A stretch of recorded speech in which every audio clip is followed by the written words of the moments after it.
তৃতীয় দিনের মতো ওসমান হাদির হত্যার বিচার দাবিতে দুপুর থেকে শাহবাগ মোড়ে জড়ো হতে শুরু করেন ইনকিলাব মঞ্চের নেতাকর্মীরা। পরে বেলা 2টার দিকে শাহবাগ মোড়ে অবরোধ করে রাস্তায় বসে পড়েন তারা। পূর্ব ঘোষিত কর্মসূচি অনুযায়ী ধীরে ধীরে শাহবাগ মোড়ে জড়ো হয়ে স্লোগানে প্রকম্পিত করে তোলেন আন্দোলনকারীরা। দ্রুত সময়ের মধ্যে হাদি হত্যাকারীদের বিচার নিশ্চিত করার দাবি জানান তারা। আমরা সাতক্ষীরা থেকে হাদি হত্যা বিচারের জন্য আসছি। শুনলাম পার্শ্ববর্তী দেশে নাকি পালায়ে গেছে, ওখান থেকে সরকার ফেরত চায় না, শাস্তি দিবে।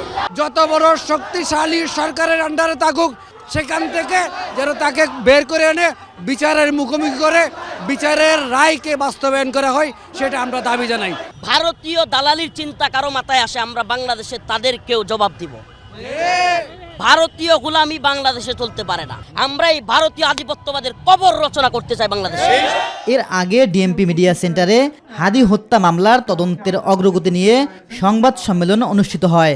আগামী 7-8 দিনের মধ্যেই মামলার পূর্ণাঙ্গ চার্জশিট দাখিল করা হবে বলে জানান অতিরিক্ত পুলিশ কমিশনার মোহাম্মদ নজরুল ইসলাম। চাঞ্চল্যকর এই ঘটনায় রুজুকৃত মামলাটি অত্যন্ত গুরুত্বের সাথে আমরা তদন্ত করছি। আগামী 7 থেকে 10 দিনের মধ্যে আমরা চার্জশিট প্রদান করতে সক্ষম হব ইনশাআল্লাহ। সরকার ইতোমধ্যে দ্রুত বিচার ট্রাইব্যুনালে মামলাটি নিষ্পত্তি করার ঘোষণা দিয়েছে।